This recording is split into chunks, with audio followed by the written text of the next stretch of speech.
सुप्रभात छात्रों। हम देख रहे थे कि यानी मेहमान खाने के लिए आए हैं और वह किस तरह यानी जो विलायती साहब है वो माँ से किस तरह खुश होते हैं और उसे कहते हैं कि हमें एक फुलकारी बना कर दे दीजिए, और वह खाना खाकर चले जाते हैं। बहू घर के जो बर्तन है साफ कर रही है और माँ अपने कमरे में बैठकर सोच रही है अब क्या होगा, मुझसे यह गलती हो गई, मैंने क्या कर दिया, ऐसे वह सोचने लगती है। इतने में यानी क्या हो जाता है, यानी वह उनका दरवाजा खटखटाया जाता है। दरवाजा खुलते ही श्यामनाथ झूमते हुए आगे बढ़ गए और माँ को आलिंगन में भर दिया गया। ओ अम्मी, तुमने तो आज रंग ला दिया। वो माँ से कहता है कि माँ आपने तो इस दावत में रंग भर दिया है, रंग भर दिया है। साहब तुमसे इतना खुश हुआ कि क्या कहूँ। ओ अम्मी, ओ अम्मी, वो बहुत खुश हुआ है। पहले उन्हें लग रहा था माँ का यहाँ रहना हमारे पार्टी में व्यक्ति डालने जैसा है, लेकिन आज उन्हें पता चल गया है माँ क्या होती है। माँ ने उनके यानी पार्टी में बहुत कुछ भर दिया है, इसी कारण वो माँ को गले लगा देता है। छोटी सी माँ की छोटी सी काया सिमट कर बेटे के आलिंगन में छिप गई। माँ के आंखों से फिर आंसू आ गए। उन्हें पोंछते हुए धीरे से बोली, बेटा तुम मुझे हरिद्वार भेज दो, मैं कब से कह रही हूँ। तो वह आंसू पोंछते हुए माँ कहती है, बेटा मुझे हरिद्वार भेज दो, मैं कब से आपसे कह रही हूँ। श्यामनाथ का झूमना सहसा बंद हो गया। उन्हें झटका जैसा लग गया, क्योंकि माँ कह रही है कि मुझे यानी वही यानी हरिद्वार भेज दो, तीर्थ यात्रा के लिए भेज दो, ऐसा वो कह रही है। इसी कारण उसे झटका सा लग गया। श्यामनाथ का झूमना सहसा बंद हो गया। उसकी परेशानी पर फिर तनाव के बेल पड़ने लगे। इनकी बाहों में बाहें माँ के शरीर से हट गई। उन्होंने माँ को छोड़ दिया। अब धीरे धीरे उनके माँ को छोड़ दिया उन्होंने। माँ, यह कौन सा राग तुमने फिर से छोड़ दिया। यानी माँ पहले तो वह जब वह तैयार होने के लिए माँ को कह रहा था, उसी समय उन्होंने कहा कि माँ कोई गहने हो तो पहन लो। तो वो कहती है कि जो था सब कुछ आपकी पढ़ाई में लगा दिया और मेरे पास कुछ नहीं है। तो उसी समय बेटे ने कहा कि यानी जो आपने बेच लिया था उससे दुगुना ले लीजिए, लेकिन उससे मैंने तो बेकार नहीं डाला। तो यानी वह गहने तोड़ दिए तो मैं कुछ बनकर तो आ गया। तो माँ कहती है कि अगर यानी वे नहीं है तो मैं कैसे गहने पहन सकती हूँ, वे होते तो मैं राज कर सकती हूँ, ऐसा वो कह देती है। तो बेटा कहता है कि यह आपने कौन सा राग फिर से छोड़ दिया। श्यामनाथ का क्रोध बढ़ने लगा, फिर उसे गुस्सा हो गया। बोलते गए, तुम मुझे बदनाम करना चाहती हो माँ, तुम जानबूझकर हरिद्वार जा बैठना चाहती हो ताकि दुनिया कहे कि बेटा माँ को अपने पास नहीं रख सकता। यानी वो राग से कहता है, क्रोध से कहता है कि यानी तुम यानी मुझे बदनाम करना चाहती हो, तो तुम जानबूझकर यह राग मुझ पर छोड़ रही है। दुनिया मुझसे कहे कि बेटा माँ का पालन पोषण नहीं कर सकता, इसी कारण उन्होंने माँ को हरिद्वार छोड़ दिया है।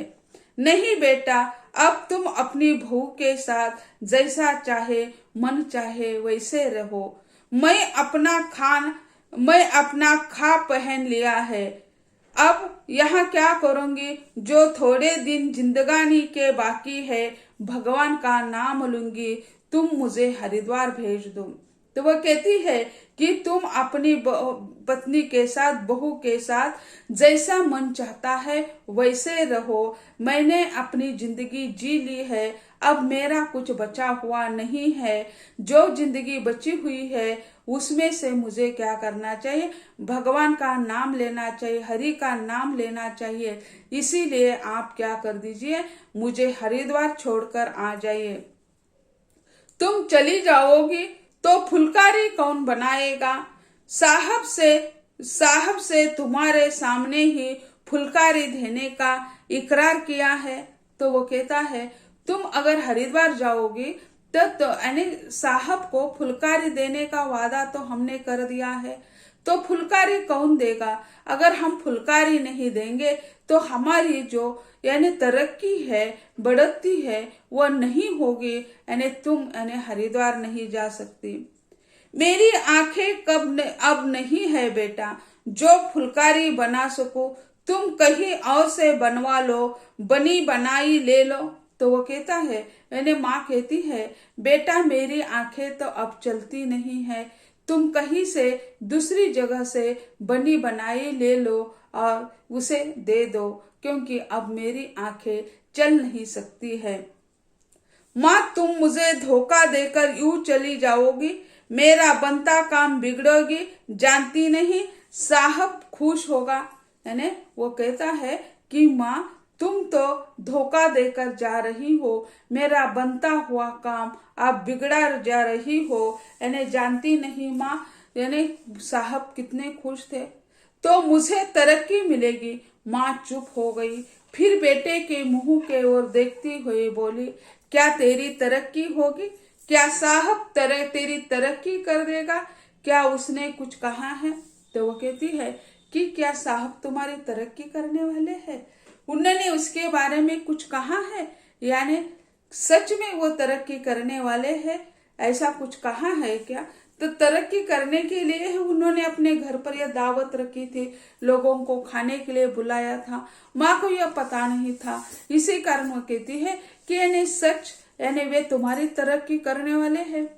कहा नहीं मगर देखती नहीं कितना खुश गया है। तो वो कहती है कि शामनाथ जी कहते हैं उन्होंने तो ऐसा स्पष्ट कुछ नहीं कहा, लेकिन देखा नहीं आपने वो कितने खुश होकर घर से निकल चुके हैं। कहता था जब तेरी माँ फुलकारी बनाना शुरू करेगी तो मैं देखने आऊंगा कि कैसे बनती है। उन्होंने जाते समय कहा कि यानी तेरी माँ जब फुलकारी बनाना शुरू कर देगी तब मैं आपके घर देखने के लिए आ जाऊंगा, कैसे फुलकारी बनाती है ये देखने के लिए मैं जरूर आ जाऊंगा।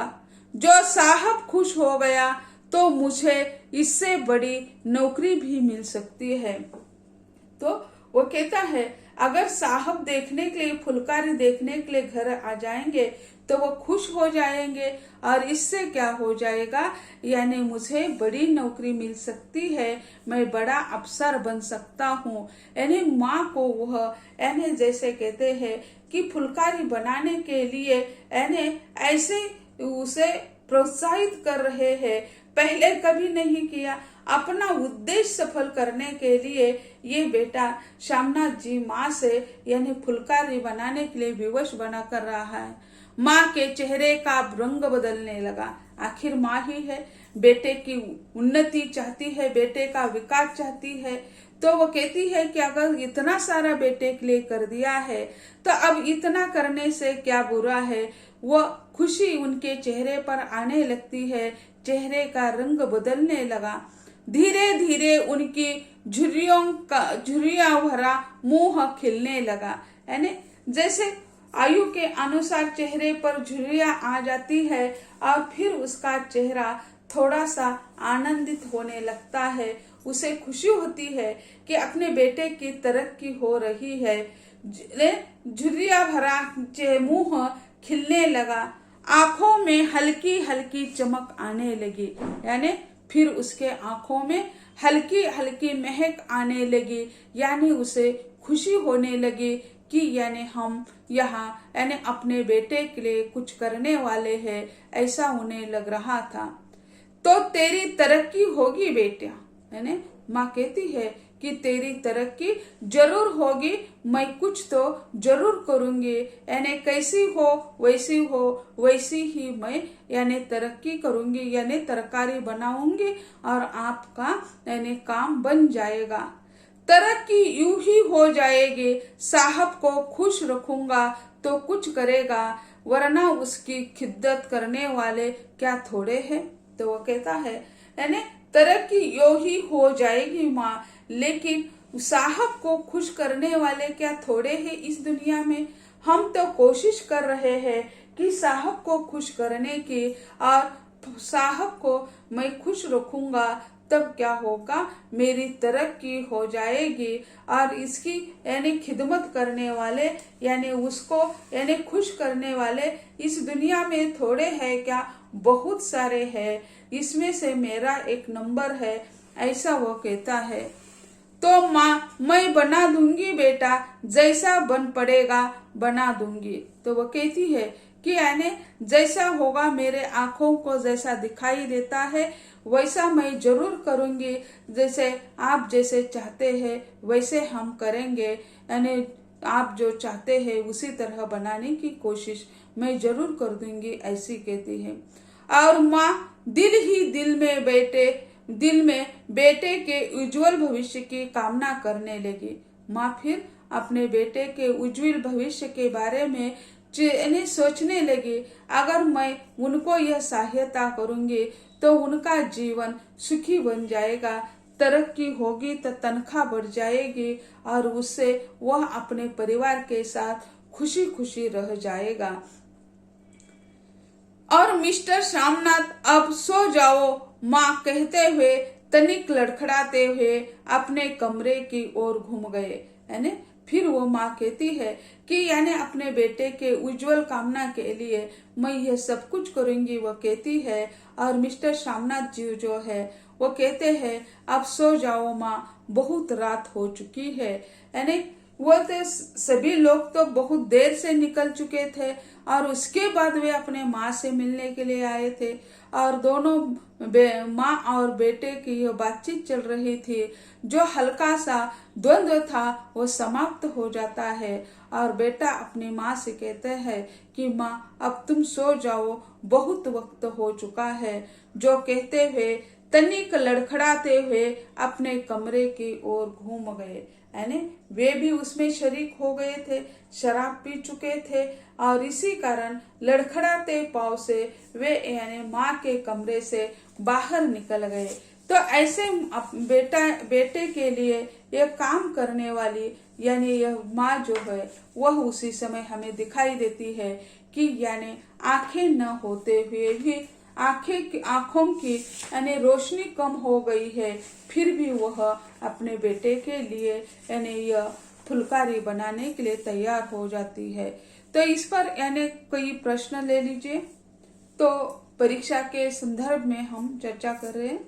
पहला प्रश्न है, चिप की दावत कहानी के कहानीकार डैश है। चिप की दावत कहानी के कहानीकार डैश है। पर्याय है प्रेमचंद, फणीश्वरनाथ रेणु, जैनेन्द्र, भीष्म साहनी। पर्याय है प्रेमचंद, फणीश्वरनाथ रेणु, जैनेन्द्र, भीष्म साहनी सही पर्याय है। यानी उसके लिए हम देखते हैं तो सही पर्याय है भीष्म साहनी, यानी उसका सही पर्याय है। अगला प्रश्न है, चिप की दावत कहानी का नायक डैश है। चिप की दावत कहानी का नायक डैश है। पर्याय श्यामनाथ, रामनाथ, सोमनाथ, विश्वनाथ। पर्याय है श्यामनाथ, रामनाथ, सोमनाथ और विश्वनाथ। सही पर्याय है श्यामनाथ। अगला प्रश्न, श्यामनाथ ने अपनी डैश के लिए दावत का आयोजन किया था। श्यामनाथ ने अपनी डैश के लिए दावत का आयोजन किया था। पर्याय नौकरी, तरक्की, पत्नी, माँ। पर्याय नौकरी, तरक्की, पत्नी, माँ। सही पर्याय है तरक्की यानी बढ़ती। अगला प्रश्न, श्यामनाथ ने अपनी तरक्की के लिए डैश का आयोजन किया था। श्यामनाथ ने अपनी तरक्की के लिए डैश का आयोजन किया था। पर्याय दावत, कीर्तन, नाच गाना, भजन। पर्याय है दावत, कीर्तन, नाच गाना, भजन। सही पर्याय है दावत। अगला प्रश्न, चिप की दावत के आयोजन में घर में डैश की बाधा थी। चिप की दावत के आयोजन में घर में डैश डैश की बाधा थी।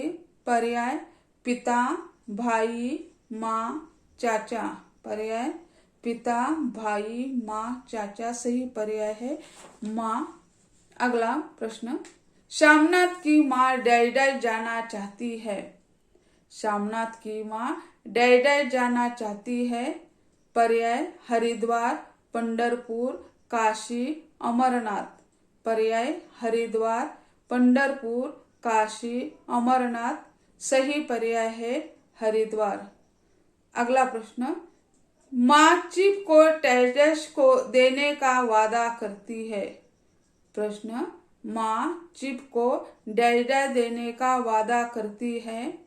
पर्याय है फुलकारी, संदूक, शाल, किताब। पर्याय है फुलकारी, संदूक, शाल, किताब। सही पर्याय है फुलकारी। अगला प्रश्न, चिप और सभी शामनाथ के घर पर दावत के लिए लगभग डैश डैश बजे तक पहुंच जाते हैं।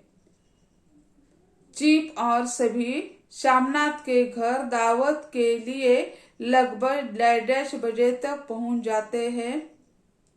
पर्याय 7, 8, 9, 10। पर्याय 7, 8, 9, 10। सही पर्याय है 8। तो छात्रों, आज हम यही करते हैं। अगले लेक्चर में अगली कहानी के बारे में हम चर्चा करेंगे। धन्यवाद।